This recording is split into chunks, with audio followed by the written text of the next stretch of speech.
Hello students. Hello students. Today we are going to study another topic, that is santra, that is called mandarin orange. Now this mandarin orange or santra, botanically it is called Citrus reticulata. Now this Citrus reticulata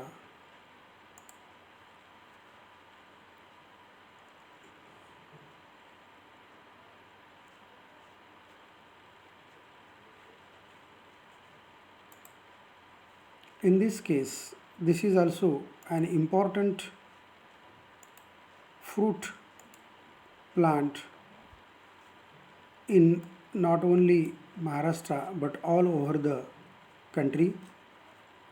Family of this santra is Rutaceae. Origin is Southeast Asia, means the parts of India and China.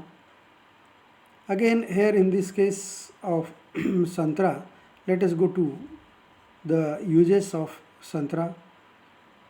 Now, here in this case, this is a very rich source of vitamin C, and we know that what is the importance of vitamin C in our body development and growth. So this fruit is very healthy, juicy fruit. It is the most refreshing fruit, and it also has content of pectin, and some essential oils are also available, along with vitamins, fruit sugar, fruit acid, minerals and alkaline salts are also present in this fruit, which are necessary in our daily diet. Now fruits are consumed as a fresh fruit, or beverages also can be prepared. Juice of this fruit is bottled, and we know that it is available throughout the country. Those are called canned juice, bottled juice. They are made available to the consumers. Now in this canned santra, segments of orange are canned, and some other products are also made out of this fruit. Now we have to remember that botanically citrus is classified as a modified berry, Hesperidium. So in this case, a rind is not edible. The skin of the fruit is not edible. Now come to soil. This requires a well-drained soil, and the soil should be deep up to 1.5 meter. If soil is not deep, then that will cause a problem in growth of the plant. Actually, this santra can be grown in different kinds of soils, from light soil, loamy soil, deep soil, but the soil should be well drained, and there should not be an excessive salt.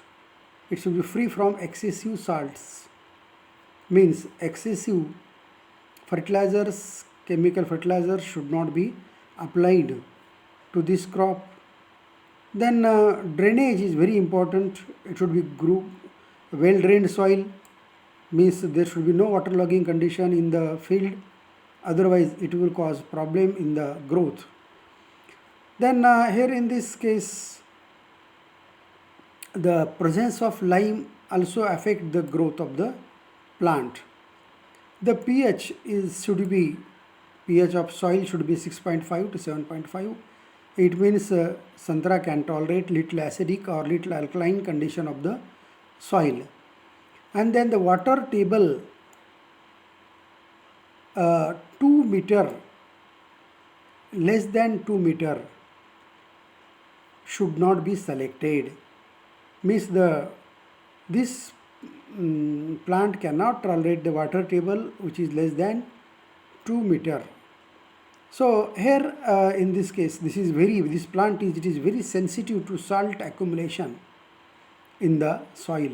If the soil is salty, then it will cause effect on the growth of the plant. Now come to the climatic requirements.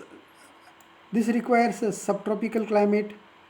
It also can be grown in tropical climate, but the climate should be a little bit dry.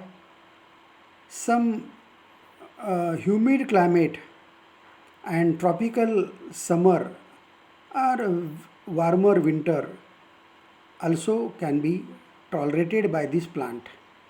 Now the important factor that the average temperature, it should be 10 from 10 degree to 37 degree centigrade.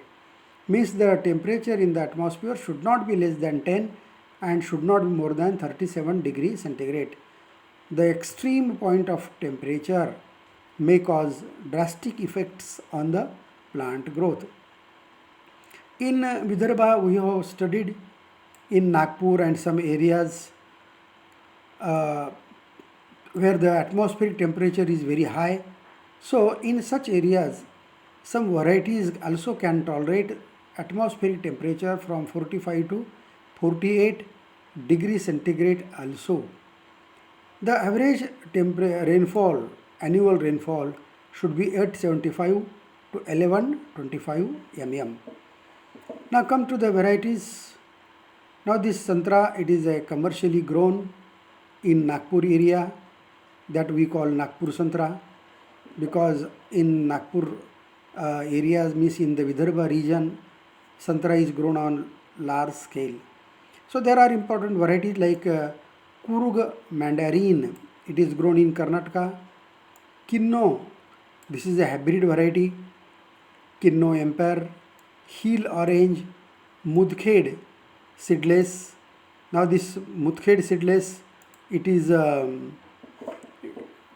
grown in Nanded district. Mudkhed is a tehsil. Then honey. So these are the various varieties. So important varieties, that is Nagpur Santra, Kurg Mandarin, Kinno, Emperor, and that is Heel Orange, Mudkhed Seedless and honey. Now propagation, that this Santra, Mossambi, lemon, these are grown by both sexual method and asexual method. Now here in this case, it is propagated by using tea budding. So budding system is used on root stock. What is the root stock? So here Jamberi and Nagpur, Rangpur lime, Jamberi and Rangpur lime, these are the root stocks, means they are the poor quality lime plant. So these seeds are grown, Jamberi and Rangpur lime, and these are called root stock. And on this root stock, we can propagate Santra by using tea budding method. So here it should be free from this Tristeza. This is a virus. Means the plant should be free from Tristeza, the soil should be free from Tristeza virus, otherwise it will affect the entire plant. So here the rootstocks are grown in the seed bed during October, November, and seedlings become ready after 1 year during the next October, December. Now in this next year, after 1 year of sowing seeds, the seedlings are available for tea budding. So here planting, how planting is done? We have to dig the pits of 1 by 1 by 1 meter, means 1 cubic meter. The distance between the pits should be 6 by 6 meter. So this is a square system. There are various systems of orchard planting: square system, rectangular system, quincunx system, contour system, and others are there. So here square system is followed. After making 1 cubic meter, dig these pits. Mixture of good soil and compost is to be filled in. Single superphosphate 1 to 2 kilogram plus phosphate 10 gram. 75 to 100 gram of this phosphate 10G, that is G means granules, 10G, 75 to 100 gram should be mixed in the peat. And then planting, that budding is done in nursery, and then such budded plants are planted, keeping the budded joint 20 to 25 centimeter above the ground level, and irrigation should be given. Now, how budding is to be done? There is a particular sequence of budding. This is a sequence of budding operation. Now, see how this, first of all, sowing of seeds of rootstock in the nursery beds. Then after 1 year, transplanting of seedling in polybags or in the seed bed. Then selection of scion. Scion is, here's a rootstock and scion. Two things are there. Stock or rootstock, that is jamberi. We have studied Rangpur lime or jamberi. And scion, these varieties just we have studied Kinno, Mudkhidi and other. These are scion. So budding of scion is done on the rootstock, and then the budded plants are shifted from seed bed to raised bed or in the main field. And in this way, this budding of this santra is done. Then in this mandarin orange means santra, Rangpur lime and jamberi, these are used as a root stock. So Kinno is also used as a root stock to improve quality of fruits. Come to irrigation. Now irrigation after rainy season is over. We have to clean the plants and clean the soil, and planting is done. Then the ring method or ring system is used for irrigation. What is the ring system? After planting of the grafted seedling in the field, around the seedling, a ring is made, a ring of soil. There is another system, double ring system. One that at the close to the trunk of the plant, soil is covered, that is earthing up, and around that a ring is made, and water is given in the outer ring, so that water should not come in contact with the trunk of the plant. Otherwise, gummosis disease may occur. Now the size of this ring depends upon the variety and soil, and all these things are there.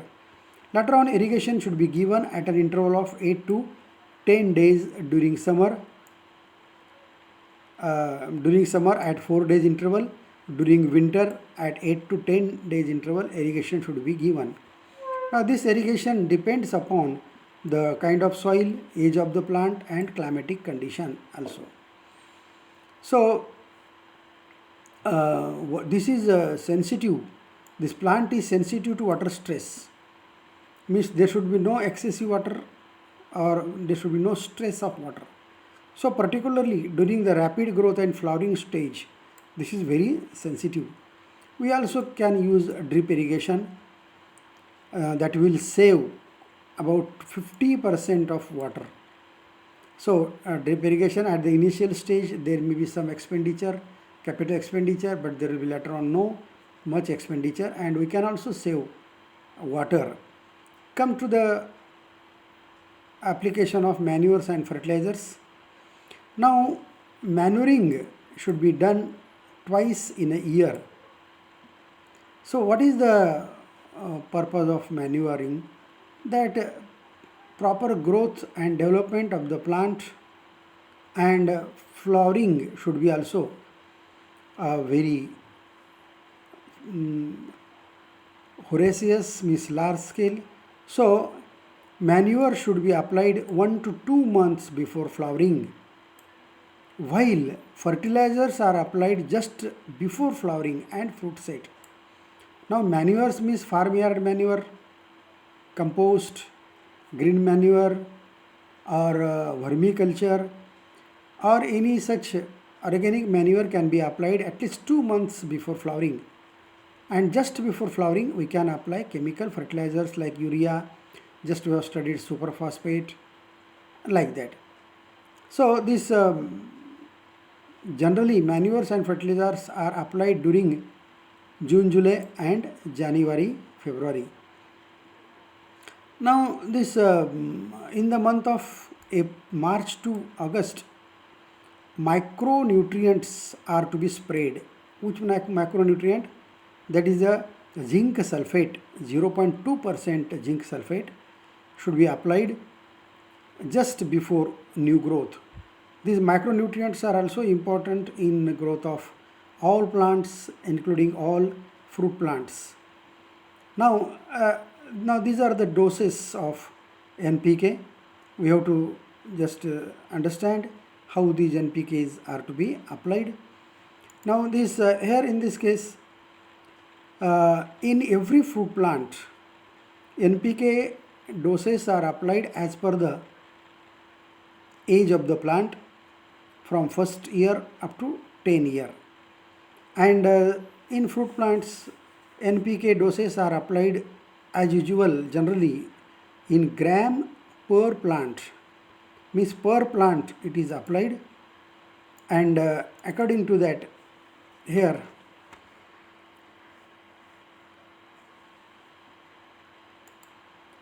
we used to apply nitrogen, phosphorus, potassium. Now in this case, nitrogen is required for vegetative growth, phosphorus is generally required for reproductive growth, and muriate of potash is required for root development and disease resistance. So nitrogen and other nutrients, fertilizers should not be applied at the same time. Nitrogen is applied in different doses so as to get regular or good quality plant growth. Now from first year up to 10 year we can apply these NPK. So here in the first year 5 kilogram of FYM or compost, 120 gram nitrogen, 60 gram phosphorus, 50 gram potash. So this dose is in the first year of growth of plant. Now second year almost it is doubled. Third year 360, 180 as to 180. Then it goes on increasing, and in fourth year 480 as to 240 as to 240. At the fifth year 600 as to 300 as 300. From 6 to 9 year 720, 360, 360. And from 10th year onward 1000 to 1200 nitrogen, 360 to 400 phosphorus or potash, and 360 to 400 phosphorus and potash, the same quantity is there. Now neem cake also can be applied. It is 0.25 kilogram to 2 kilogram to 1 year old crop it is given, and that can be increased up to 10 years. Now Bahar treatment, this is a very important activity to be done in the fruit plants, particularly Santra, Mosambi and lemon. In the citrus, these are called citrus plants, citrus fruit plants. Bahar treatment is given. Now this Bahar means flowering, means treatment is given to get good flowering, that is called Bahar treatment. Now what is the main object of Bahar treatment?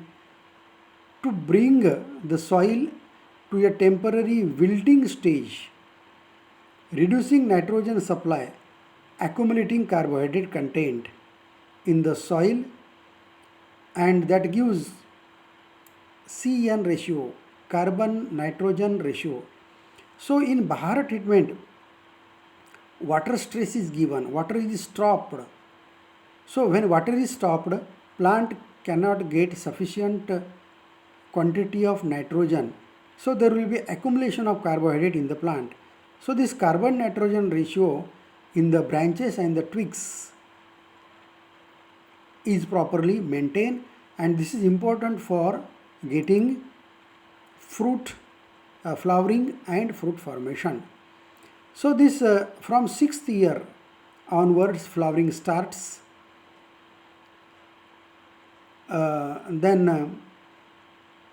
So there are two main growth flushes, means two times Bahar means flowering we can get. So Bahar treatment are also of two times. One is Ambiya Bahar, or that is called Ambe Bahar. Second is Mrig Bahar. A third Bahar is also there, but usually it is not used here. So here Ambe Bahar and Mrig Bahar, these two Bahars are taken, not both, but any one of the Bahars can be taken in this Santra. Now here Ambe Bahar means when there is a flowering to the mango plant, that is Ambe Bahar, and Mrig Bahar means just at the time of onset of monsoon, when rainfall starts in the month of June, July, that is called Mrig Bahar. So at what time we want flowering, that decides the Bahar treatment. If Bahar treatment is not given, then the plant will grow profusely, no doubt. There will be no problem of growth of plant, but that will be only vegetative growth. But we require reproductive growth, means we want fruits. And to get fruits, what is important? There should be good flush of flower, means flowering should be also good. So here these two Bahars are there. So in this case, Ambiya Bahar or Ambe Bahar, it is given in the month of November, December. What is the time of period of flowering? January, February. And period of harvesting, October, November. Means if we take Ambe Bahar, that flowering takes place in January, February, and harvesting can be done in October, November. Mrig Bahar, April to May, flowering takes place in June, July. Mrig Bahar treatment is given in April, May, because flowering takes place in June, July, and fruits we can get in February, March.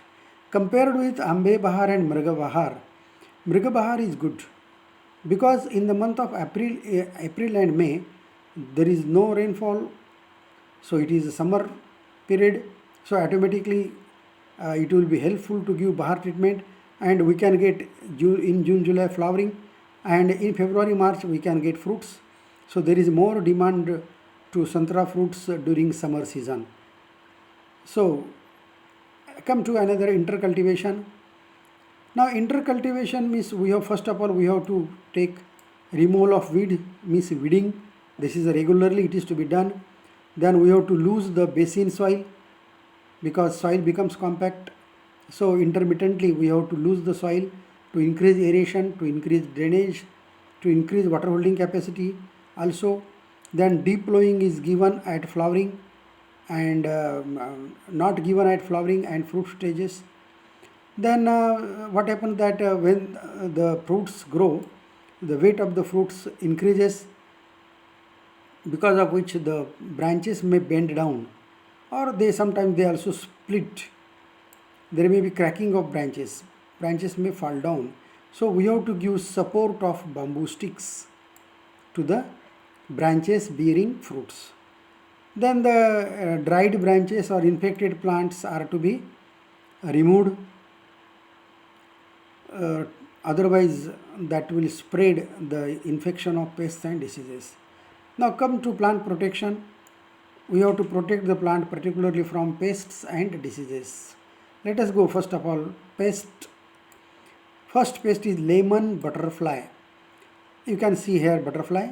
No doubt butterfly is very beautiful to look, but the larval stage of butterfly is dangerous for the plant growth, because this insect larva feeds on the leaves from margin towards midrib.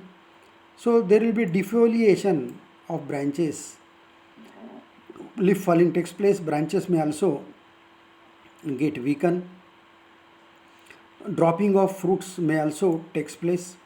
So control that we have to hand pick larvas, and or spraying of malathion 0.5% also can be done.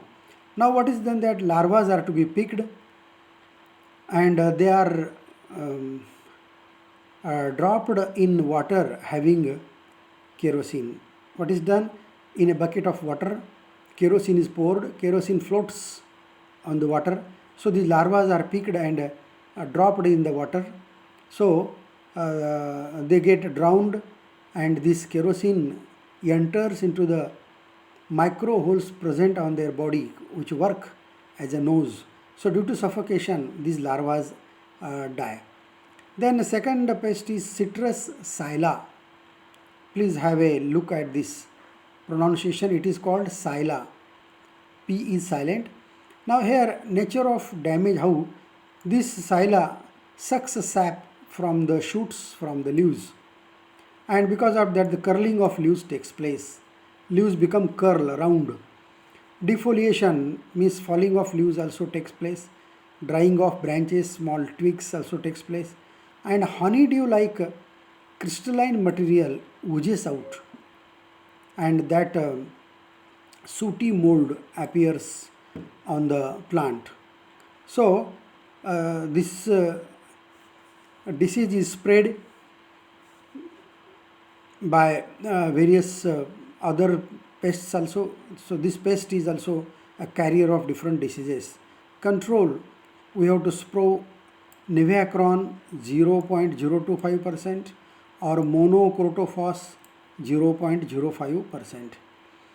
Now remember that during 11th standard we have studied there are different kinds of pests and diseases. In pests, sucking pests, eating pests, curling pests or boring pests, leaf rolling pests, many kinds of pests we have studied. Now come to the third pest, that is a stem borer. Now this, the nature of damage is common in all fruit plants. It bores into the trunk at the base of the plant. So tunnel is made, and this, because of which drying of plant takes place. So this stem borer is a very severe or serious pest. Here it is a photograph of Citrus scilla. These are the cocoons or the eggs. Then control of this stem borer.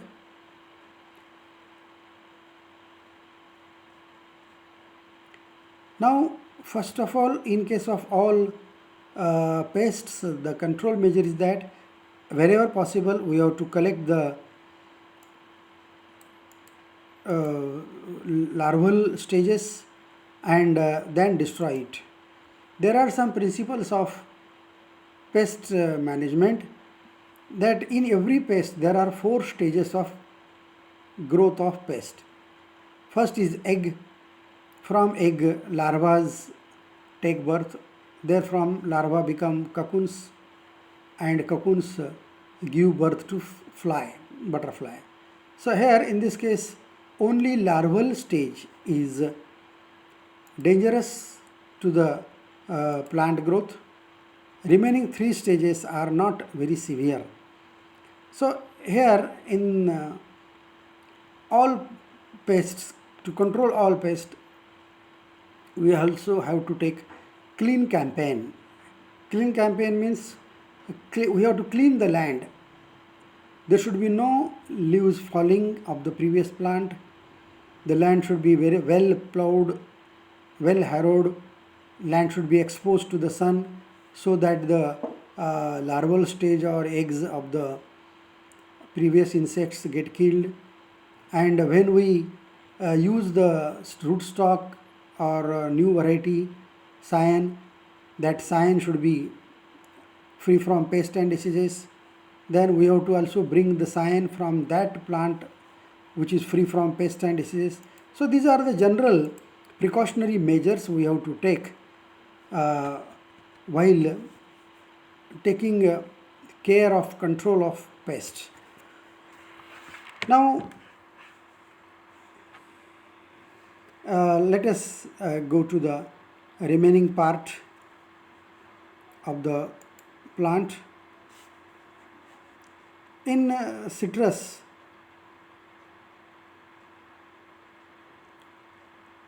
in citrus plants, not only in santra, but santra, mosambi, lemon, In all these citrus plants, the package of practices or the cultivation practices are near about same. Pests are also near about same. Diseases are also mostly the same. Hence, the control measures to be taken to control pests and diseases, these are also same. Once we remember one citrus plant, we can remember all cultivation practices very easily. Only the varieties are different. Spacing is also mostly common, that is 6 by 6 meter, sometimes 5 by 5 meter. So these citrus plants are commercially very important to cultivate. Remaining part we will see later on. Thank you.